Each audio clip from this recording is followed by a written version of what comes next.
यह कहानी नारद जी पर आधारित है। नारद बड़े ही तपस्वी और ज्ञानी ऋषि हुए जिनके ज्ञान और तप की माता पार्वती भी प्रशंसक थी।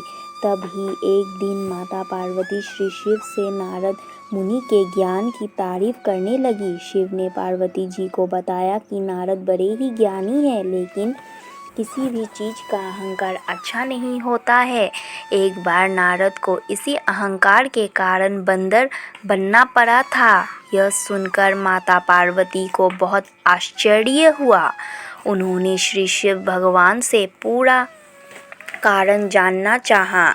तब श्री शिव ने बतलाया, इस संसार में कोई कितना ही बड़ा ज्ञानी हो, लेकिन श्री हरि जो चाहते हैं वो उसे बनना ही पड़ता है। नारद को एक बार अपने इसी तप और बुद्धि का अहंकार हो गया था, इसीलिए नारद को सबक सिखाने के लिए श्री विष्णु को एक युक्ति सूझा। हिमालय पर्वत में एक बड़ी पवित्र गुफा थी। उस गुफा के निकट ही गंगा जी बहती थी। वो परम पवित्र गुफा नारद जी को अत्यंत सुहानी लगी। वहाँ पर के पर्वत, नदी और वन को देखकर उनके हृदय में श्री हरि विष्णु की भक्ति अत्यंत बलवती हो उठी और वे वहीं बैठकर तपस्या में लीन हो गए। नारद मुनि की इस तपस्या से देवराज इंद्र भयभीत हो गए कि कहीं देव ऋषि नारद अपने तप के बल से उनका स्वर्ग नहीं छीन ले। इंद्र ने नारद की तपस्या भंग करने के लिए कामदेव को उनके पास भेज दिया। वहां पहुंचकर कामदेव ने अपनी माया से वसंत ऋतु को उत्पन्न कर दिया। पेड़ और पत्ते पर रंग बिरंगे फूल खिल गए, कोयलें कूकने लगी और घोड़े गुंजार करने लगे। कामाग्नि को भड़काने वाली शीतल मंद सुगंध सुहानी हवा चलाने लगी। रभा आदि अप्सरा नाचने लगी, किंतु कामदेव की किसी भी माया का नारद मुनि पर कुछ भी प्रभाव नहीं पड़ा। तब कामदेव को डर सताने लगा कि कहीं नारद मुझे श्राप न दे दे, इसीलिए उन्होंने श्री नारद से क्षमा मांगी। नारद मुनि को थोड़ा भी क्रोध नहीं आया और उन्होंने कामदेव को क्षमा कर दिया। कामदेव वापस अपने लोक में चले गए। कामदेव के चले जाने पर नारद मुनि के मन में अहंकार हो गया कि मैंने कामदेव को जीत लिया। वहाँ से वे शिव जी के पास चले गए और उन्हें अपने कामदेव को हराने का हाल कह सुनाया। भगवान शिव समझ गए कि नारद को अहंकार हो गया है। शंकर जी ने सोचा कि यदि इनके अहंकार की बात विष्णु जी जान गए तो नारद के लिए अच्छा नहीं होगा। इसीलिए उन्होंने नारद से कहा कि तुमने जो बात मुझे बताई है उसे श्री हरि को मत बताना। नारद जी को शिव जी की यह बात अच्छी नहीं लगी। उन्होंने सोचा कि आज तो मैंने कामदेव को हराया है और यह भी किसी को नहीं बताऊं। नारद जी क्षीरसागर पहुँचे और शिव जी के मना करने के बाद भी सारी कथा उन्हें सुना दी। भगवान विष्णु समझ गए कि आज तो नारद को अहंकार ने घेर लिया है। अपने भक्त के अहंकार को वे सह नहीं पाते, इसीलिए उन्होंने अपने मन में सोचा कि मैं ऐसा उपाय करूँगा कि नारद का घमंड भी दूर हो जाए और मेरी लीला भी चलती रहे। नारद जी जब श्री विष्णु से विदा होकर चले तो उनका अभिमान और भी बढ़ गया। इधर श्री हरि ने अपना माया से नारद जी के रास्ते में एक बड़े ही सुंदर नगर को बना दिया।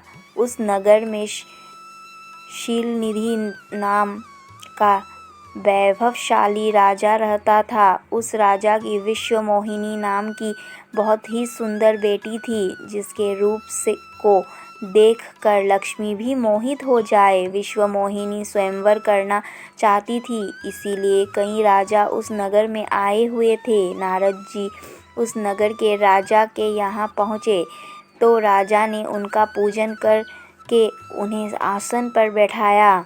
फिर उनसे अपनी कन्या की हस्तरेखा देखकर उसके गुण दोष बताने के लिए कहा। उस कन्या के रूप को देखकर नारद मुनि वैराग भूल गए और उसे देखते ही रह गए। उस कन्या की हस्तरेखा बता रही थी कि उसके साथ जो विवाह करेगा वो अमर हो जाएगा, उसे संसार में कोई भी जीत नहीं सकेगा और संसार के समस्त जीव उसकी सेवा करेंगे। यह बात नारद मुनि ने राजा को नहीं बताई और राजा को उन्होंने अपनी ओर से बनाकर कुछ और अच्छी बातें कह दी। अब नारद जी ने सोचा कि कुछ ऐसा उपाय करना चाहिए कि यह कन्या मुझसे ही विवाह करे। ऐसा सोचकर नारद जी ने श्री हरि को याद किया और भगवान विष्णु उनके सामने प्रकट हो गए। नारद जी ने उन्हें सारी बात बताई और कहने लगे, हे नाथ, आप मुझे अपने सुंदर रूप दे दो ताकि मैं उस कन्या से विवाह कर सकूं। भगवान हरि ने कहा, हे नारद, हम वही करेंगे जिसमें तुम्हारी भलाई हो। यह सारी विष्णु जी की ही माया थी। विष्णु जी ने अपनी माया से नारद जी को बंदर का रूप दे दिया। नारद जी को यह बात समझ में नहीं आई। वो समझे कि मैं बहुत सुंदर लग रहा हूँ। वहाँ पर छिपे हुए शिव जी के 2 गणों ने भी इस घटना को देख लिया। ऋषिराज नारद तत्काल विश्व मोहिनी के स्वयंवर में पहुँच गए और साथ ही शिव जी के वे दोनों गण भी ब्राह्मण का रूप बनाकर वहां पहुंच गए। वे दोनों गण नारद जी को सुना कर कहने लगे कि भगवान ने इन्हें इतना सुंदर रूप दिया है कि राजकुमारी सिर्फ इन पर ही रिझेंगी। उनकी बातों से नारद जी मन ही मन बहुत खुश हुए। स्वयं भगवान विष्णु भी उस स्वयंवर में एक राजा का रूप धारण कर आ गए। विश्व मोहिनी ने कुरूप नारद की तरफ देखा भी नहीं और राजा रूपी विष्णु के गले में वरमाला डाल दी। मोह के कारण नारद मुनि की बुद्धि नष्ट हो गई थी। राजकुमारी द्वारा अन्य राजा को वरमाला डालते देख वे परेशान हो उठे। उसी समय शिव जी के गणों ने ताना कसते हुए नारद जी से कहा, जरा दर्पण में अपना मुंह तो देखिए।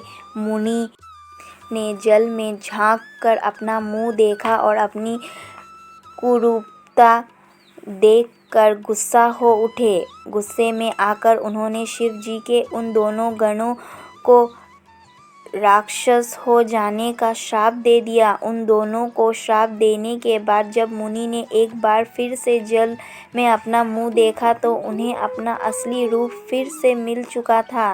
नारद जी को अपना असली रूप वापस मिल गया था, लेकिन भगवान विष्णु पर उन्हें बहुत गुस्सा आ रहा था क्योंकि विष्णु के कारण ही उनकी बहुत ही हंसी हुई थी। वे उसी समय विष्णु जी से मिलने के लिए चल पड़े। रास्ते में ही उनकी मुलाकात विष्णु जी, जिनके साथ लक्ष्मी जी और विश्व मोहिनी भी थी, से हो गई। उन्हें देखते ही नारद जी ने कहा, आप दूसरों की खुशियाँ देख ही नहीं सकते। आपके भीतर तो ईर्ष्या और कपट ही भरा हुआ है।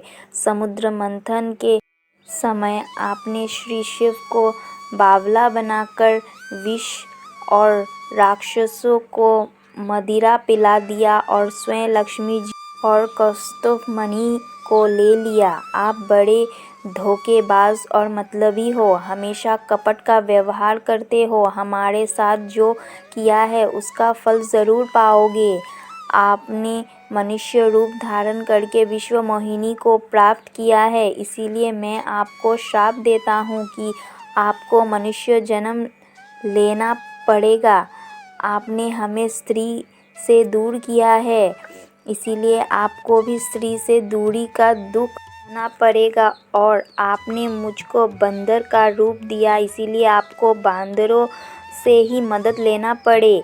नारद के श्राप को श्री विष्णु ने पूरी तरह स्वीकार कर लिया और उन पर से अपनी माया को हटा लिया। माया के हट जाने से अपने द्वारा दिए श्राप को याद कर के नारद जी को बहुत दुख हुआ, किंतु दिया गया श्राप वापस नहीं हो सकता था। इसीलिए श्री विष्णु को श्री राम के रूप में मनुष्य बनकर अवतरित होना पड़ा। शिव जी के उन दोनों गणों ने जब देखा कि नारद अब माया से मुक्त हो चुका है, तो उन्होंने नारद जी के पास आकर उनके चरणों में गिरकर कहा, हे मुनिराज, हम दोनों शिव जी के गण हैं। हमने बहुत बड़ा अपराध किया है, जिसके कारण हमें आपसे श्राप मिल चुका है। अब हमें अपने श्राप से मुक्त करने की कृपा करें। नारद जी बोले, मेरा श्राप झूठा नहीं हो सकता, इसीलिए तुम दोनों रावण और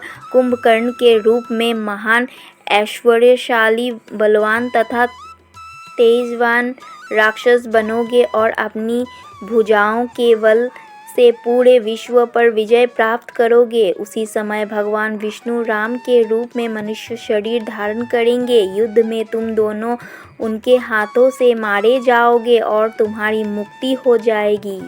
भाइयों, बहनों और मेरे प्यारे भक्तजनों, अगर मेरी कहानी आपको पसंद आया हो तो प्लीज़ इसे लाइक करें और कमेंट करके बताएं कि यह कहानी